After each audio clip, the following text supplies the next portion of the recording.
రోజు రోజుకి గోల్డ్ రేట్లు పెరుగుతున్నాయి. తాకట్లో ఉన్న బంగారానికి వడ్డీలు పెరుగుతున్నాయని టెన్షన్ పడుతున్నారా? కొమ్మూరి గోల్డ్ వచ్చాక ఆ టెన్షనే పోయింది. కొమ్మూరి గోల్డ్ టాయిలెట్ కు బ్రేక్ ఇవ్వలేదని చెప్పేసి ఒక కార్ డ్రైవర్ అధికారించిన ఘటన బీహార్ లో జరిగింది.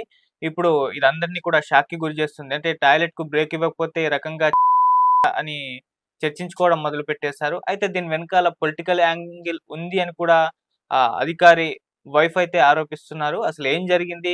నిజంగా టాయిలెట్ బ్రేక్ ఇవ్వకపోవడానికే మరి అధికారి భార్య, ఆ మృతుడి భార్య ఏం చెప్తుంది దీనిపైన? పోలీసుల ఇన్వెస్టిగేషన్‌లో ఏం తేలిందనేది ఒకసారి మనం డీప్‌గా చూద్దాం. ఇదొచ్చేసరికి బీహార్‌లో జరిగింది.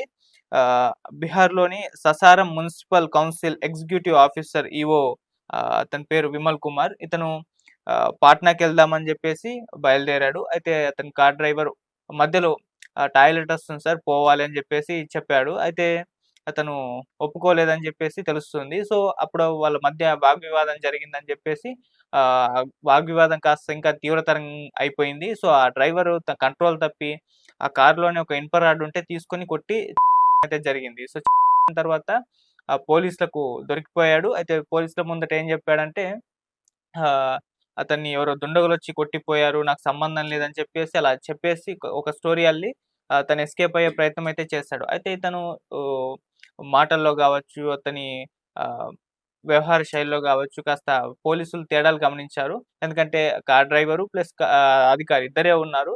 మరి అతను ఖచ్చితంగా ఎవరు ఉంటారో ఇవన్నీ కూడా తెలుసు. మరి అతనికైతే గాయాలు కాలేదు. అధికారికైతే అయ్యాయి. సో, ఇతను మరి ఏదో చేసుండాలి. అతని మాటల్లో పొంతన లేదు. పొంతన లేని సమాధానం ఇస్తుండటంతో ఒకసారిగా పోలీసులకు డౌటొచ్చింది. సో, వాళ్ళ స్టైల్‌లో ఇంట్రాగేషన్ చేయడం అయితే మొదలుపెట్టేశారు. అప్పుడు ఆయన ఏం చెప్పాడంటే ఈ స్టోరీ చెప్పాడు. ఇలా టాయిలెట్‌కెళ్తున్నప్పుడు బ్రేక్ ఇవ్వలేదు. కోపమొచ్చింది. గొడవైంది. ఆ గొడవలో నాకింకా బీపీ పెరిగిపోయి నేను అని చెప్పేసి చెప్పడం అయితే జరిగింది.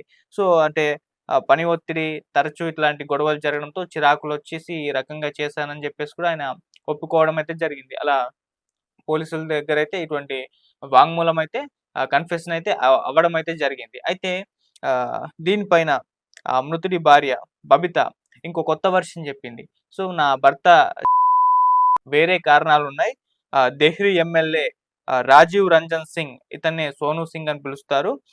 ఇతను తన భర్తని అంటే ఈ విమల్ కుమార్‌ని గతంలో 50,00,000 అడగడం జరిగింది. ఆ తర్వాత మళ్ళీ ఇవ్వనందుకు ఇంకా 50 వద్దులే గాని 25 25 లాక్స్ ఇవ్వండి అని జెప్పేసి అలా అడిగాడు. అలా డబ్బులు ఇవ్వాలని జెప్పేసి తరచూ వేధించేవాడు.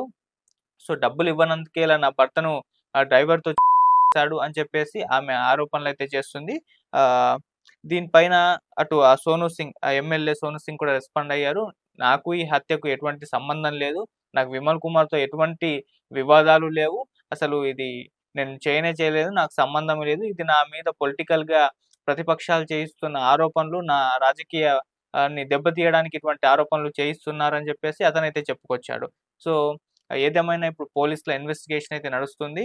ఆ డ్రైవర్ మిథిలేష్ కుమార్ అతన్ని పోలీసులు అరెస్ట్ చేశారు. ఇంకా ఇన్వెస్టిగేషన్ అతని ఇంట్రాగేషన్ అయితే చేస్తూ ఉన్నారు. అయితే అతను ఏదైతే ఇనుప రాడ్‌తో కొట్టి చంపాడో, ఆ ఇనుప రాడ్ కోసం ఇప్పుడు పోలీసులు వెతుకుతున్నారు. సో, అది దొరికితే దాని మీద ఉన్న ఫింగర్ ప్రింట్స్ ఇవన్నీ కూడా కలెక్ట్ చేసుకోవచ్చు. మరి ఇతనే చంపాడా? ఇంకెవరన్నా దుండగులొచ్చి చంపారా? దీని వెనకాల పొలిటికల్ యాంగిల్ ఏమన్నా ఉందా? అనేది ఇంకా చాలా వివరాలు బయటపడాలి. సో, పోలీసులు ఇన్వెస్టిగేషన్ చేస్తున్న నేపథ్యంలో వాళ్ళ ఇన్వెస్టిగేషన్‌లో ఏం తేలుతుందో చూడాలి.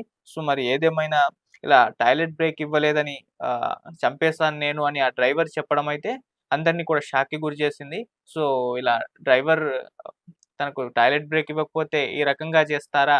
అనేది చర్చించుకుంటున్నారు. సో, మరి ఇదే కారణం అయ్యుండొచ్చా? ఇంకా లేదా వేరే ఏమన్నా కారణాలుంటాయా అనేది పోలీసుల ఇంట్రాగేషన్‌లో వాళ్ళ ఇన్వెస్టిగేషన్ పూర్తయిన తర్వాతే మనకు సమాచారం అయితే అందుతుంది.